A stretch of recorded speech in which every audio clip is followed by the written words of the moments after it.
Hey everyone, today we're going to talk a lot about Carnival Cruise Line. Carnival has a reputation that's all over the board if you look around the internet. So today we're going to give you 10 tips to ensure that you have an amazing cruise with Carnival Cruise Lines. And we're going to dispel some of those rumors too. Let's get into it.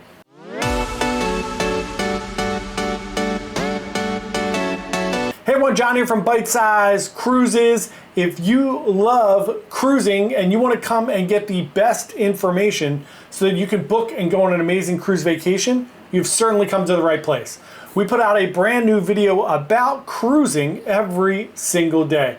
Could be a vlog, ship tour, some tips and tricks like today, or any number of things. We also do a live stream every Wednesday. We would love for you to like this video if you find it helpful, and subscribe and come along with us on this journey. So today, we're going to talk all about Carnival Cruise Lines. Maybe you've seen a Carnival commercial and it looks amazing. Maybe you've seen Shaquille O'Neal or Guy Fieri or some big personality talking about Carnival. Maybe you've seen some wild videos online from a sail away party or from something crazy that's going on Carnival. So Carnival, maybe deserved or not deserved, has kind of gotten a reputation for being a little bit wild. You'll hear people say anything from Carnival is the Walmart of the cruise lines to all different ways to describe it. In my experience, Carnival can be really, really amazing. Today what we're going to try to do is give you all the best information so you can make the right decision for you and your family and see if Carnival's a good fit for you. So let's get into our tips. First up, don't stress about formal night. When you go on a Carnival cruise, one of the things you're going to realize is you could be casual, you can enjoy yourself. Now, they do have a formal night on your cruise. It's kind of a dress your best or dress to impress kind of night.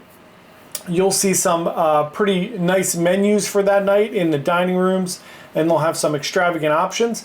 But here's the thing, if you're not into getting dressed up, you can certainly go a little more casual. Doesn't mean that you can wear your bathing suit in the dining room, but it does mean if you'd like to wear a nice pair of jeans and a t-shirt or a button-down shirt, a polo shirt, anything like that, you are going to feel definitely comfortable.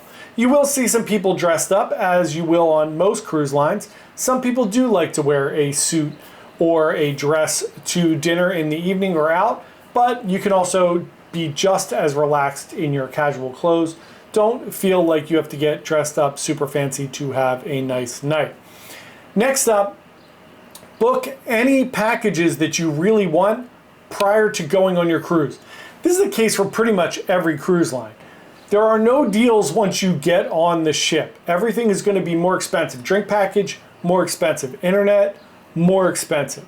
Dining packages, more expensive. So if you know you're going to do something, certainly plan ahead and book that ahead of time.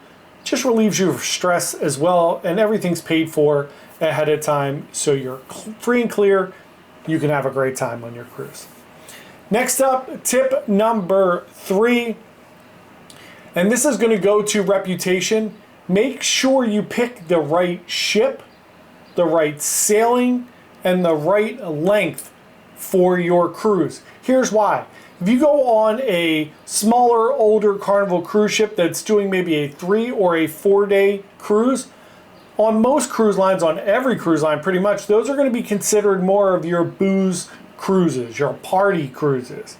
So if you're going on a cruise that leaves on Friday and comes back on Monday, that's a party cruise. Especially if you're going out of Florida, you're going to get a lot of locals that are just coming after work or taking a half a day, jumping on, they're going to hit it, party hard, and come back. So those are going to be a little more party forward. If you do a longer cruise, it's going to tend to be a little more laid back and reserved. It's going to skew a little bit older because younger people can't take off for 14 or 21 days sometimes, as sad as that may be. Also, if you pick one of the newer ships compared to one of the older ships, it's going to seem way different to you.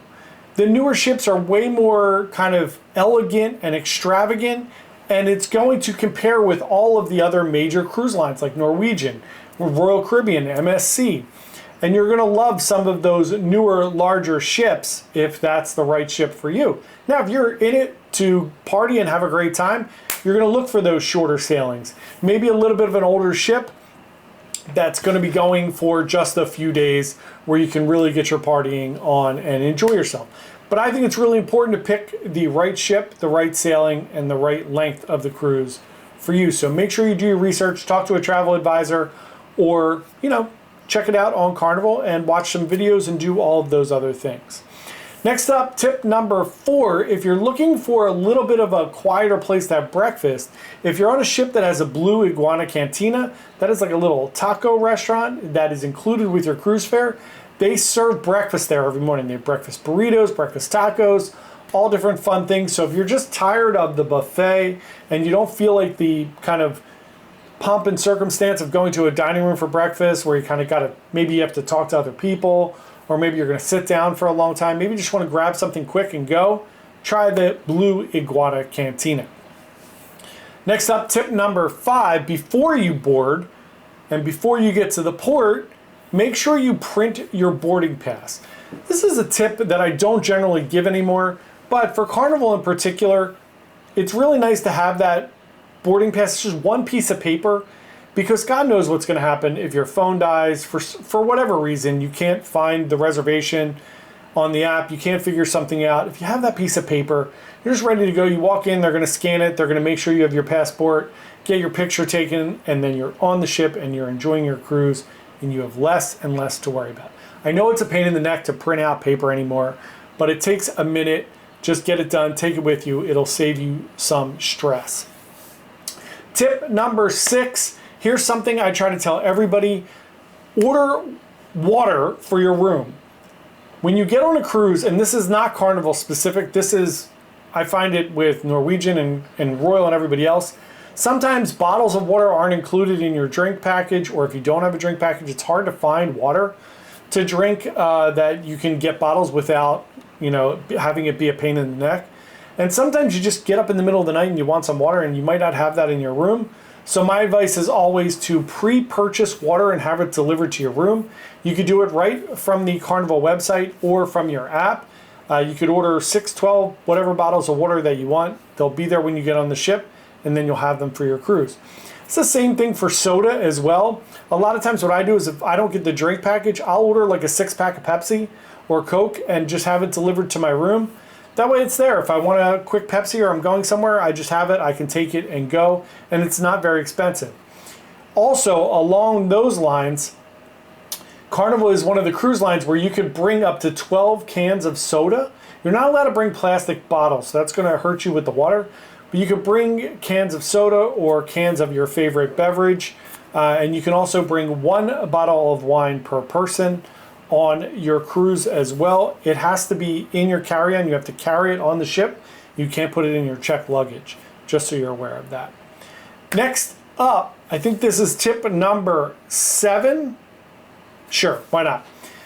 The sail away parties and all of the theme parties are amazing. If you've ever been on another cruise, I go on all different cruise lines, and most of the time the sail away parties and the theme parties are fun, but they're very quiet and laid back. There might be 100 or 200 people there. Best case scenario, you get a few hundred people and it's good for like 20 minutes. You go to a sail away party for Carnival, it is a party. You will see thousands of people there. I'm not kidding. You will see thousands of people at those parties. The cruise directors are very involved. They're amazing, and they will definitely make sure you're having a good time. If nothing else, it's amazing people watching. Go to those sail away parties and the other parties. You will have an amazing time. Next up, tip number 8. Now, this could go either way. It could be a pro or a con. There is something additional you could purchase for your cruise. A lot of people like priority access or VIP. So if you're not a platinum member or higher where you're going to get priority embarkation, you can buy a package called Faster to the Fun. This is going to give you priority embarkation at the port. It's going to give you the ability to go to your room before the rooms are ready and drop off your luggage. It'll give you priority luggage delivery. It'll give you priority disembarkation, priority tendering if you're getting on the ship. Now, this could cost you anywhere on a short cruise, 50 or 60 bucks. On a longer cruise, it could cost you a few $100s. So it's going to depend on what you think is worth it. I particularly do not think this package is worth it. If they threw something else in there, like a nice lunch, like Royal throws in the key lunch, Royal also throws in the internet package with it, but it's a little more money. It's like $190, $200. But at least there's some extra additional value there. I don't see the value here, but if those priority things really mean a lot to you, here it is. You can get that priority or you can leave it behind. I would say it's not worth it, but it's completely up to you if you think it is worth it or not. Next up, number 9, in my humble opinion, the Serenity deck or the Serenity part of the ship is a hidden gem, and it's my favorite part of the ship. It is an adults only sun deck area. They generally have super cushy, nice chairs there. They're gonna have day beds, little clamshells, all fun places to sit with a bar. Sometimes on a lot of the newer ships, there's a bar in the Serenity area. And what you find is this is the quiet place on the ship where you can get away from those loud, wild parties. For all the people that say Carnival is wild, if you go to the Serenity deck, it's like the Solarium on other cruise lines or like the Vibe Beach Club on Norwegian, but you don't have to pay for it. It's amazing. It is included in your cruise fare. Highly recommend you check out the Serenity area of the ship if you like a little peace and quiet in your day or evening. Tip number 10 is make sure you bring your phone or an iPad or something and use the app. You're going to need it for the daily activities that are going on. Also, on a lot of the new ships, Carnival's reservation system is all on the phone. So when you're getting ready to go to dinner, you can check in, and then by the time you get there, it's going to tell you what table you're going to. It's going to tell you your table's ready. It'll page you, and then you have 10 minutes to get to your reservation. So sadly, you kind of need your phone. I mean, I take my phone everywhere now, as most people do. But for those people that really like to cut the cord and settle down a little bit on your cruise vacation, you are going to need your phone to at least be able to do those things on the app. Then I have one little bonus one for you. Take advantage of Sea Day brunch. Carnival has brunch on Sea Days in the dining rooms. I think it's lovely. It's a delightful little experience if you want to go and do like a little, maybe you go to breakfast really early in the buffet, and then maybe by 10:30, 11, you want to do second breakfast. You can go at brunch. Maybe you want to get a burger and french fries. Maybe you want to get some eggs Benedict or some biscuits and gravy. But I think Sea Day brunch is really great. Those are your 10 plus a bonus tips to kind of make your Carnival cruise a much better experience and to kind of take some of your stress away. Here's my final advice. Carnival can be wild and crazy, but it can also be very quiet and serene as well, just like every other cruise line. Carnival has worked very hard in the past few years to tone down all of those other things that you've heard about, like fighting, like people smoking marijuana and different things on their cruises, and they're trying to rehab their image. So I've been on a few Carnival cruises in the past year, and I've had an amazing time. The ships are amazing.